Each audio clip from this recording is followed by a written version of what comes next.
Nobody talks about this anymore, but before Harlem became filled with luxury apartments, expensive coffee shops, and tourists taking pictures on every corner, the streets belonged to men whose names carried real fear. During the 1970s and 1980s, Harlem was a place where power wasn't decided in corporate offices or city hall.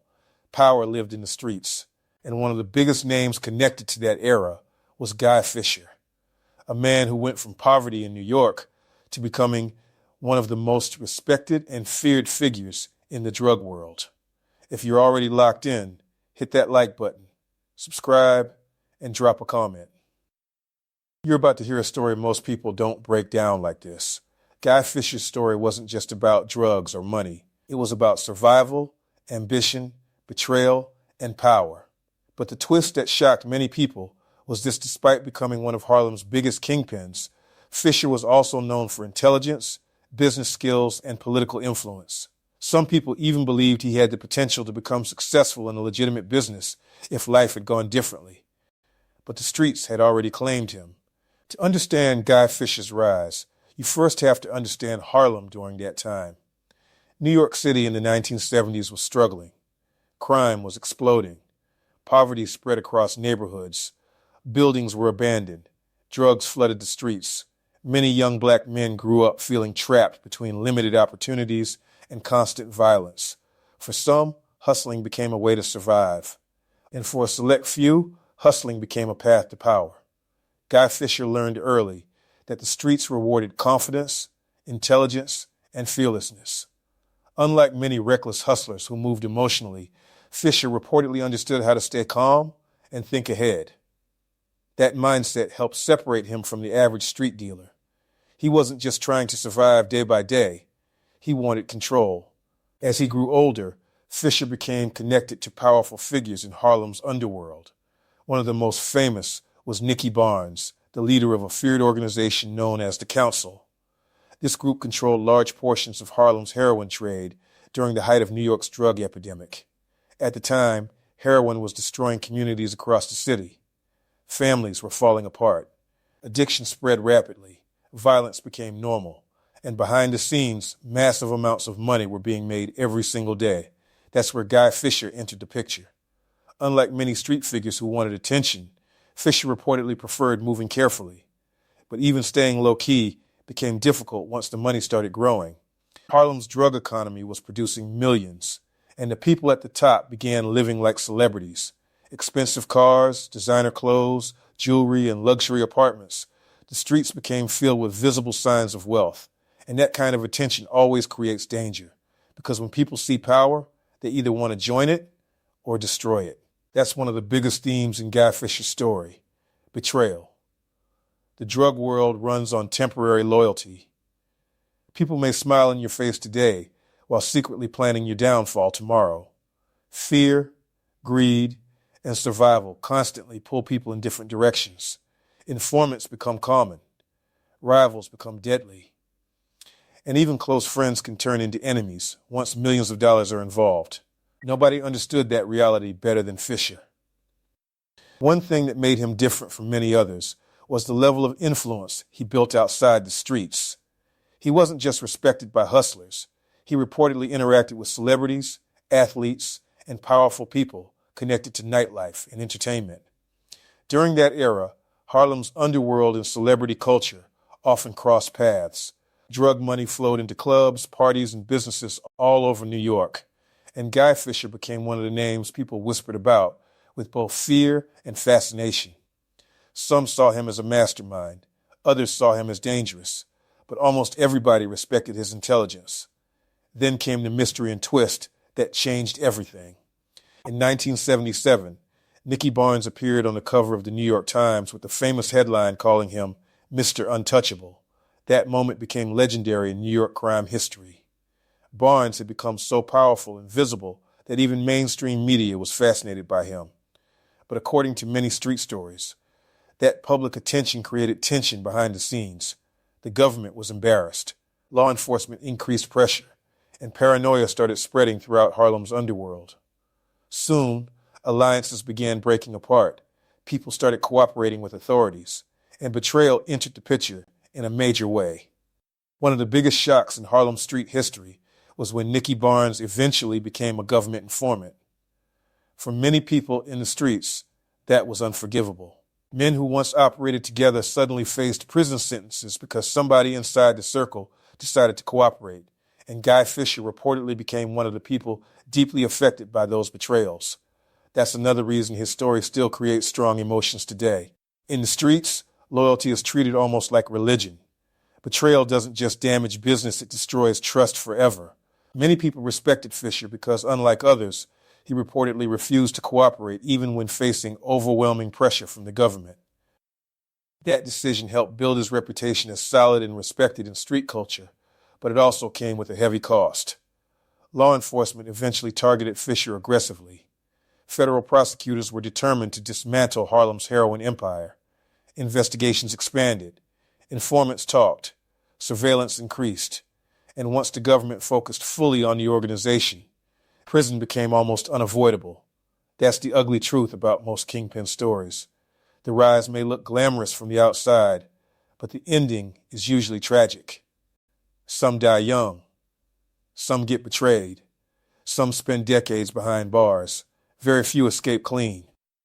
Guy Fisher's downfall became part of a larger war between the government and New York's drug organizations during the late 1970s and 1980s. Authorities wanted to send a message that nobody was untouchable, no matter how powerful they seemed in the streets, and eventually, Fisher was sentenced to life in prison. For many people in Harlem, it felt like the end of an era. The streets that once celebrated flashy hustlers slowly changed. The heroin era evolved into the crack epidemic of the 1980s, which brought even more violence and destruction into black communities. Entire generations suffered, while kingpins, users, families, and neighborhoods all became trapped inside cycles of addiction and crime. Still, Guy Fisher's name survived, and that says a lot, because in the streets, most people are forgotten quickly. But certain figures become legends because their stories represent something bigger than themselves. Guy Fisher represented ambition, intelligence, fearlessness, and survival during one of the darkest periods in Harlem's history. Some people admire the discipline he reportedly carried himself with. Others focus on the destruction connected to the drug trade. Both perspectives exist at the same time. And honestly, that complexity is what makes his story so fascinating. Nobody can deny that the heroin epidemic devastated communities. Addiction ruined lives. Families suffered deeply. Violence became part of everyday life in many neighborhoods. Young kids grew up surrounded by pain, funerals, and fear. But at the same time, many people who came from those neighborhoods also understood the desperation that pushed young men toward the streets in the first place. That doesn't excuse the damage, but it explains the environment.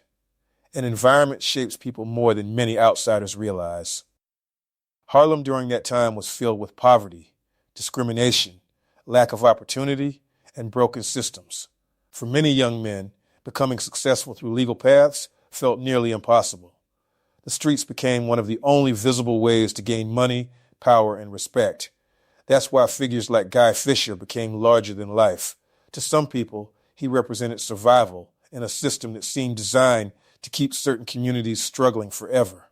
But survival in the streets always comes with consequences. The pressure alone can destroy a person mentally. Imagine constantly worrying about enemies, police surveillance, robberies, betrayals, and prison. Imagine never fully trusting anybody around you. Imagine knowing that one mistake could cost you your freedom or your life. That's not peace. That's survival mode. And many former hustlers eventually admitted that the money wasn't worth the paranoia. Still, the stories continue attracting attention decades later because people remain fascinated by power. They want to understand how certain men rose from poverty to controlling entire neighborhoods. They want to know how fear and respect can make somebody feel untouchable, even temporarily. And Guy Fisher became one of the clearest examples of that reality in Harlem's history, that even after spending decades behind bars, his name still carries weight in conversations about New York's underworld. Old school Harlem residents still remember the era when kingpins moved through the streets like celebrities. Luxury cars rolled through neighborhoods while addicts stood on corners only blocks away. Wealth and destruction existed side by side. That contradiction defined the era. And maybe that's the biggest lesson hidden inside Guy Fisher's story. The streets can make somebody look powerful for a moment, but eventually every empire faces pressure from betrayal, law enforcement, greed, or time itself. No matter how smart somebody is, the lifestyle usually demands a heavy price in the end. Some lose freedom, some lose family, some lose peace of mind, and some lose their lives completely. Yet the legends remain because they reflect something deeper about America itself: poverty, ambition, survival, power, and the complicated choices people make when they feel trapped by their environment. Guy Fisher became more than just a drug kingpin. He became part of Harlem history, a symbol of an era filled with fear, money, violence, and influence. An era where men became legends in the shadows, and where loyalty could either save your life or destroy it forever. But one thing that makes Guy Fisher different from many other underworld figures is that his story did not end the way most people expected. While many kingpins from that era either died violently or disappeared into prison forever, Fisher's name returned to headlines decades later for a completely different reason. After spending more than 35 years behind bars serving a life sentence, Guy Fisher was released from federal prison on October 28, 2020. A judge granted him compassionate release, citing his age, rehabilitation, and the health risks created by the COVID-19 pandemic. For many people who remembered Harlem during the 1970s, the news almost felt unbelievable. A man once considered one of New York's most powerful heroin figures had finally walked free after decades in prison. That moment created mixed emotions everywhere. Some people celebrated his release because they believed he had already paid his debt to society after spending most of his life incarcerated. Others believed the damage caused by the heroin trade could never truly be forgotten. And once again, the story of Guy Fisher showed how complicated these street legends really are. Because no matter how famous or feared somebody becomes, time changes everything. The neighborhoods change. The people change. Even the streets change. Harlem Guy Fisher once knew that it was no longer the same Harlem waiting for him in 2020. Many of the old buildings were gone. Entire blocks had transformed. New businesses, new residents, and new generations had replaced the era of heroin kingpins and underworld empires. And that reality can be difficult for former street figures to process. Imagine leaving prison after more than 3 decades and entering a completely different world. Technology changed. Music changed. Culture changed. Even basic daily life became unfamiliar. Many people released after long prison sentences described the experience as almost stepping onto another planet. That alone shows how much time was lost. And that's another hidden tragedy behind stories like this. The streets often glorify fast money, power, and reputation, but they rarely show the years that disappear afterward. Decades can vanish behind prison walls while the outside world keeps moving forward without you.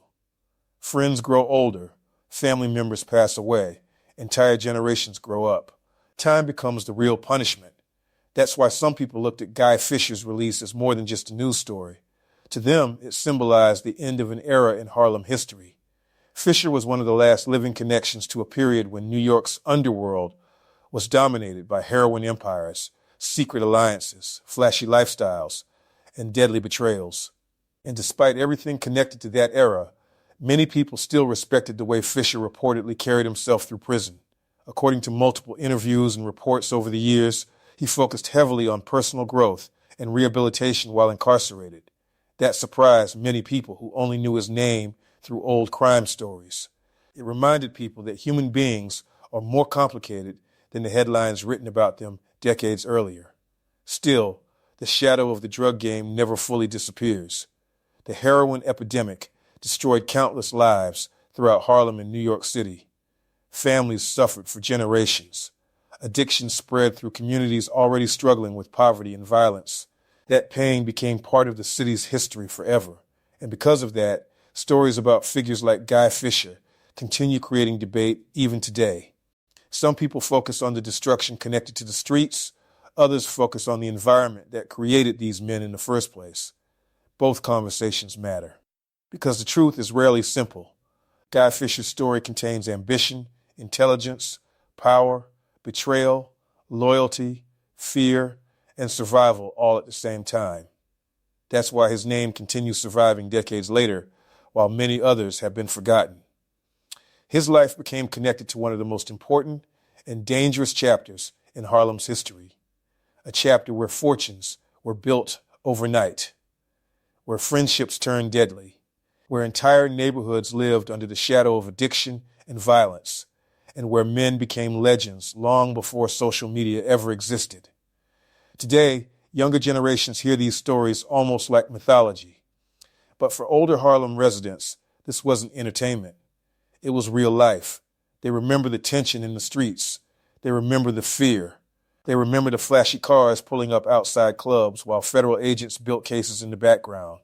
And they remember names like Guy Fisher. Whether people view him as a mastermind, a survivor, or a symbol of a dangerous era, one thing is certain: his story became part of New York history forever. And maybe that's the biggest reason these true crime stories continue pulling people in, because they reveal what happens when ambition, poverty, power, and survival collide in the streets.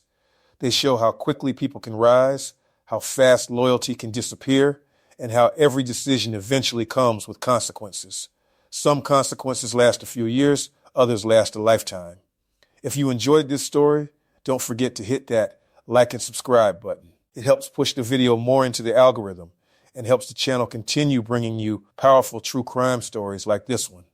Also, drop a comment below and let us know which street legend, mafia figure, or underworld kingpin you want us to cover next.